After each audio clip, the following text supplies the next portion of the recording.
Kula nuwun sedulur, sugeng pepanggihan malih kaliyan kula Tubagus Purnama. Salam sejahtera buat kita semua dan semoga semua makhluk berbahagia. Sedulur, dalam video kali ini saya ingin mengajak sedulur semua untuk belajar cara memakai busana Jawa, terutama pria.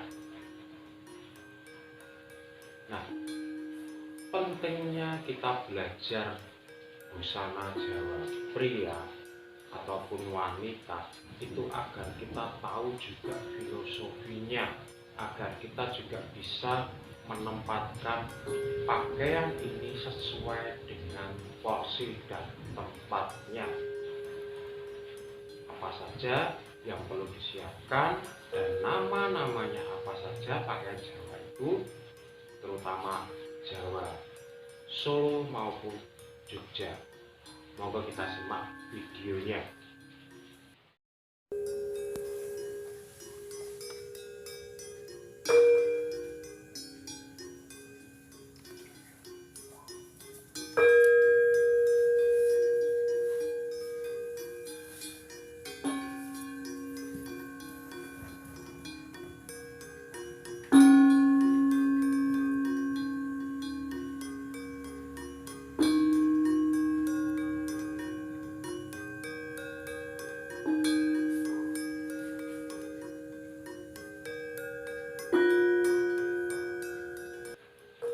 Baik sedulur,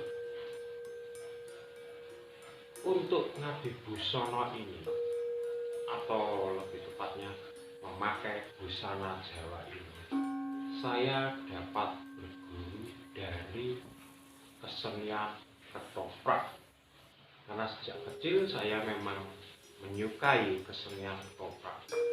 Di sanalah tempat saya berguru untuk cara berbicara, untuk sopan santun, untuk berpakaian yang pas sesuai dengan lakon yang dibawakan dan sesuai dengan adegan apa yang kita bawakan.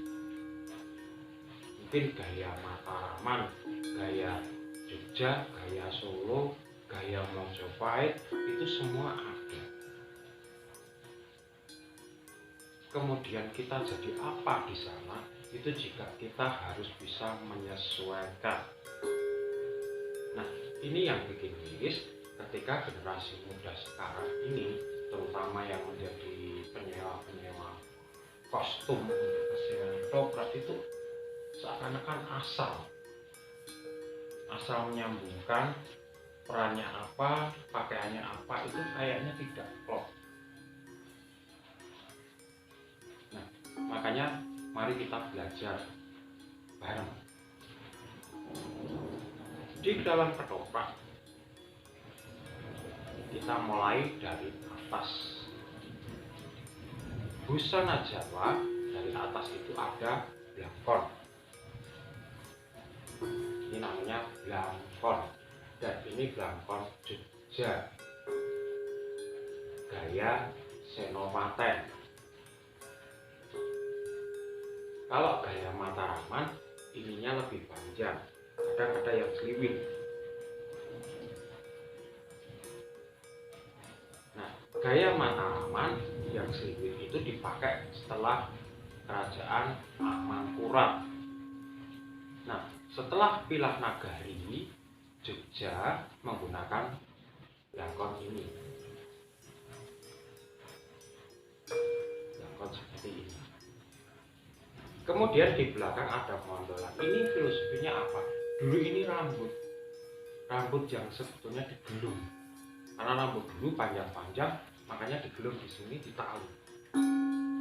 Hanya kelihatan seperti ini. Kalau Solo itu diurai, jadi tidak ada mondolan ini. Kalau Solo lurus, makanya kebanyakan rambutnya diurai walaupun panjang. Ini gaya Pakubunan Solo atau Kasunanan di Surakarta. Baik.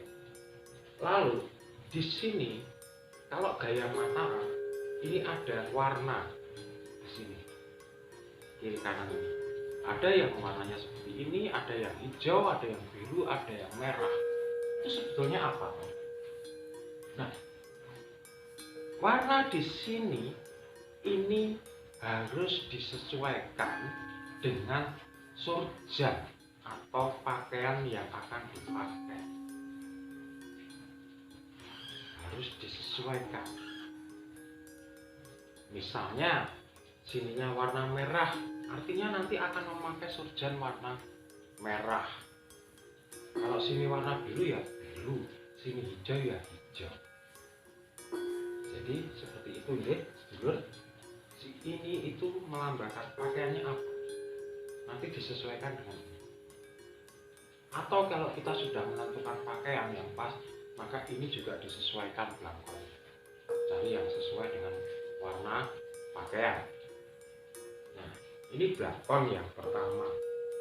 Jenisnya ada, kalau Mataram dikenal 3, ada Mataram Senopaten, ada Mataram Kasunanan Surakarta, ada Mataram Kasultanan Yogyakarta.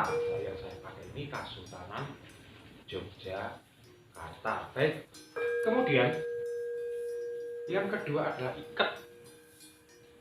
Ini ikat atau biasa juga disebut udeng. Juga bisa boleh.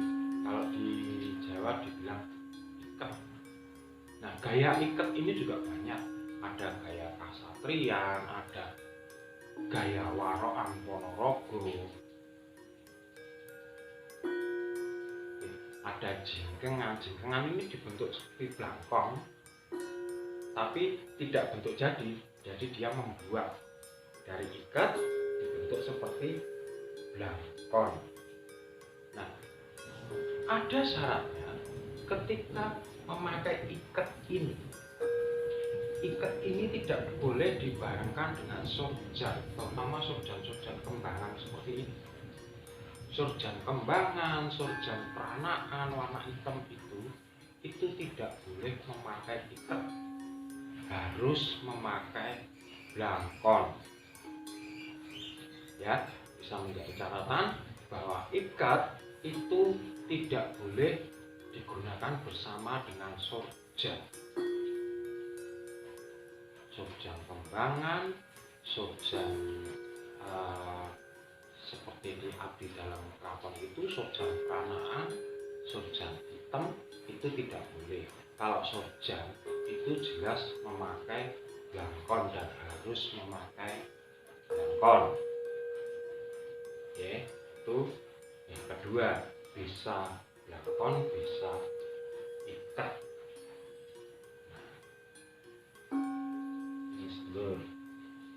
Lalu kita turun lagi ke bawah, surjan. Nah, seperti surjan saya ini surjan kembangan, tapi ini sudah kreasi baru. Gaya yang saya pakai ini adalah gaya Jogja. Bisa dibedakan, kalau gaya Jogja ininya lurus, tapi kalau gaya Solo ini semakin menjorok ke sini, kemudian seperti huruf nyilang. Kalau lurus seperti ini adalah surjan gaya Jogja. Nah, selain surjan apa? Ada beskap. Beskap gaya Jogja itu benik atau kancingnya itu di tengah. Kalau gaya Solo itu memakai rompi putih biasanya, kemudian baru beskapnya dibuat tanpa kancing. Itu perbedaannya Jogja dan Solo. Kemudian ada lagi, setelah surjan, beskap, ada lagi apa? Lurik. Nah, lurik ini surjan lurik. Nah, kalau menggunakan surjan lurik ini artinya baru bisa memakai ikat. Ikat ini boleh bersama surjan lurik, tapi belangkon juga boleh. Kenapa seperti itu? Surjan lurik itu biasa digunakan tumenggung ke bawah. Jadi ada lurah, ada demang, ada bekal, ada tumenggung. Kalau sudah pengeranan itu memakai surjan, tidak lurik. Lalu kenapa ini ada warna gelap dan warna coklat misalnya? Ini warna biru coklat, sedangkan yang ini warna hitam coklat. Ini tidak menjadi patokan untuk warna biru dan hitamnya, tapi yang menjadi patokan adalah kelebarannya. Bisa dilihat ya, kelebaran ininya. Ini semakin lebar menunjukkan pangkat tertinggi, pangkatnya semakin tinggi. Kalau ini kecil, ini kawula biasa. Kemudian ini semakin lebar lagi, itu untuk bekal. Semakin lebar lagi untuk lurah, semakin lebar lagi untuk demang, semakin lebar lagi untuk tumenggung. Jadi ada aturannya. Nah, ini untuk teman-teman yang sering menyewakan pakaian, perlu dilihat posisi yang akan memakai ini. Jangan sampai kok masyarakat biasa dipakai seperti ini. Ini jarak lebar, ini biasa dipakai untuk demang maupun tumenggung. Untuk warnanya ini bisa bervariasi, ada yang putih, ada yang coklat, ada yang merah, monggo. Cuma memang ada pengecualian ketika di era Sultan Agung sampai dengan era Amanullah itu warna merah dilarang digunakan. Saya kurang tahu sejarahnya apa, tapi yang jelas warna surjan lurik merah atau pakaian surjan merah pun ini dilarang. Adanya biru, hijau, ungu, bahkan tidak apa-apa. Baik, setelah surjan lurik, ikat dan belakon, kemudian kita menginjak yang utama adalah jarik. Nah, jarik ini ada wirunya, ada wirunya, ada wiru. Ini belum saya wiru, bisa saya contohkan untuk mewiru. Nah, bedanya antara wiru untuk jarik wanita dan pria adalah jaraknya, jarak wironnya. Kalau pria itu rata-rata 3 jari, 3 jari. Jadi ini 3 jari kita tepuk. Sama jarak di bawah ini juga 3 jari kita tepuk. Kita sambil belajar wiru ya. Setelah seperti ini kita seperti ini.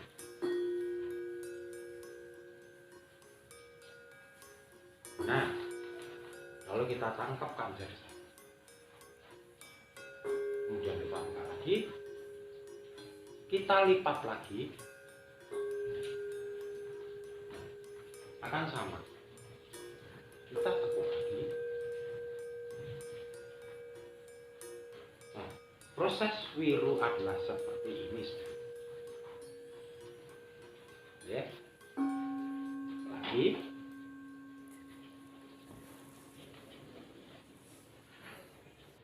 Nah.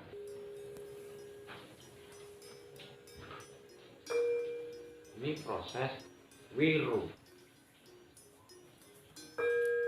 Lalu jumlah wiru ini harus ganjil, paling tidak 5, bisa 5, bisa 7, bisa 9. Terakhir sendiri harus seperti ini. 5, bisa 7, bisa 9 ya. Itu tidak mengikat untuk gelar atau jabatan apa saja, tapi jumlahnya harus ganjil itu.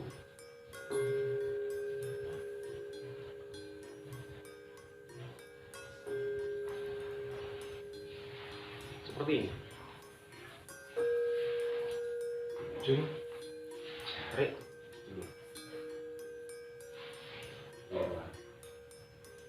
Kemudian perbedaannya apa dengan gaya Solo? Nah, kalau gaya Solo, kalau ini gaya Jogja, kalau gaya Solo ini putihnya dilipat loh.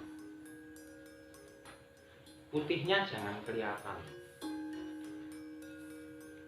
Putihnya yang dilipat.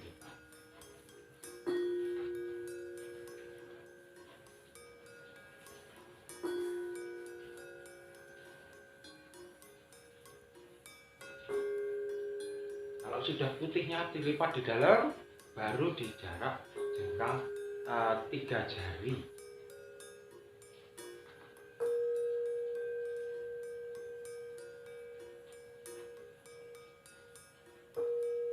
Nah, 3 jari.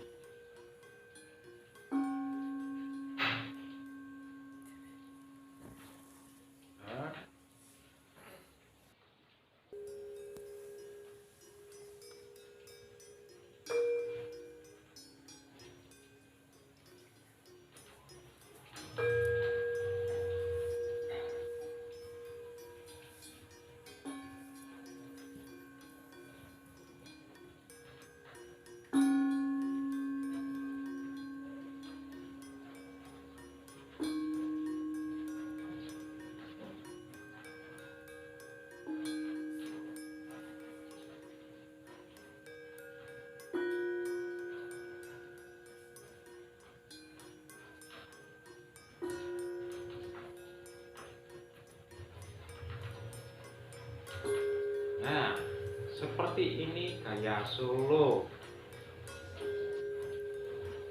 Gaya Solo, Kasunanan Surakarta. Jadi putihnya ini dilipat di dalam. Kalau gaya Jogja putihnya tetap di luar. Nah, ini untuk biru pria. Kemudian untuk biru wanita, ini jumlahnya cuma 2 jari loh. 2 jari. Jadi lebih kecil. 2 jari. Prosesnya sama. Birunya jadi lebih kecil. Ini untuk wanita.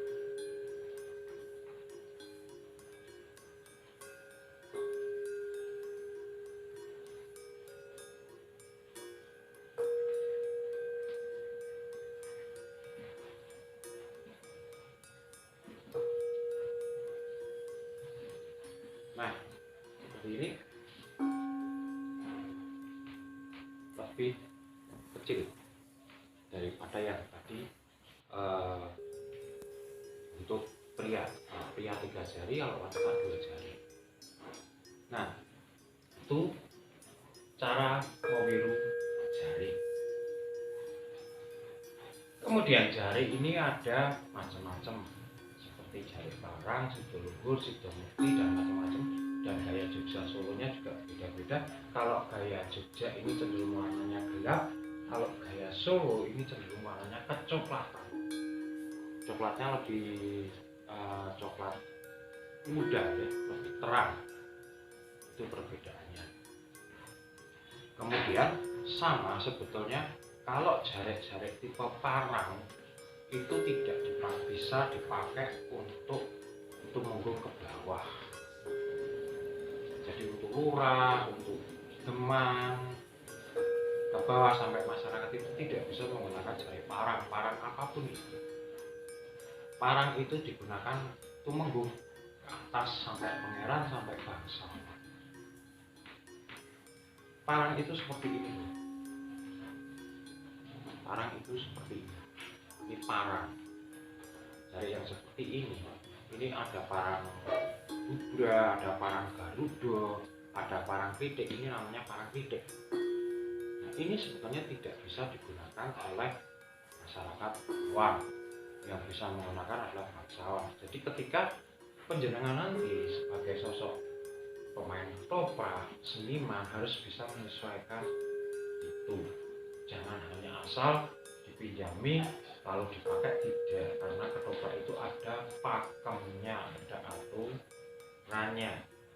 Baik, di dalam jari ini biasanya memakai celana komprang atau celana panji atau celana cinde. Kalau cinde itu panjang, bisa panjang, bisa komprang itu juga bisa panjang.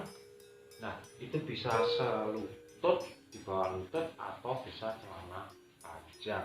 Itu di dalamnya jari ini. Kemudian setelah jari itu ada stagel. Penggunaannya setelah jari ada stagel. Nah, ini busana dari Jawa ya, penggunaan busana Jawa harus memakai stagel. Nah, setelah memakai stagel baru ditutup dengan namanya kangus atau kampuh yang warna seperti ini. Ada merah, ada seperti ini, atau kalau sekarang ada polosan warna merah, warna biru. Ini namanya kangus atau kampuh. Nah, ini dipakai untuk setelah stagel. Setelah kamus atau kampung ini kemudian memakai apa? Memakai timang. Timang ini sabuk loh. Nah, timang ini sabuk.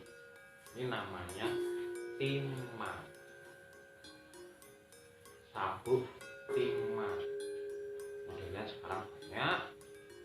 Ada yang seperti ini, ada juga yang seperti ini, manik-manik ya. Nah, ini namanya timang. Nah, setelah timang sudah selesai pakaian Jawanya. Itu namanya seperti itu, dan penggunaannya, filosofinya seperti itu. Ada hal-hal tertentu yang tidak bisa memakai, yang dipakai secara umum. Jadi harus kalangan tertentu bisanya memakai ini. Nah, itulah aturan-aturan Jawa yang sampai sekarang sebetulnya tertuang di dalam kesenian ketoprak.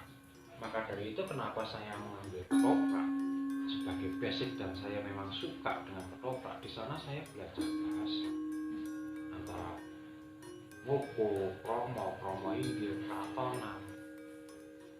Juga belajar berbusana yang tepat disesuaikan. Tujuannya apa toh? Tujuannya kalau jari itu ojo serik, jangan gampang iri, jangan gampang sirik. Kemudian kalau surjan lurik itu juga sesuaikan, jangan kok kawula biasa dengan menggunakan ya hitamnya ini lebar seperti ini.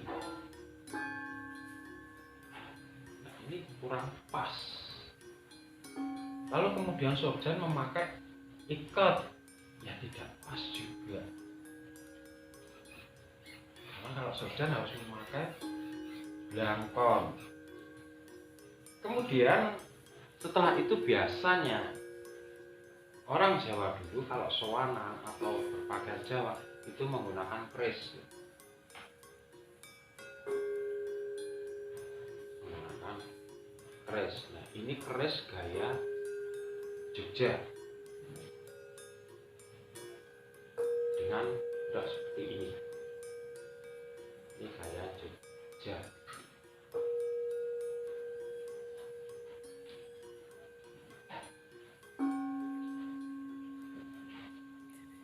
Nah, kalau yang ini gaya Solo. Cirinya ininya nekuk ke dalam.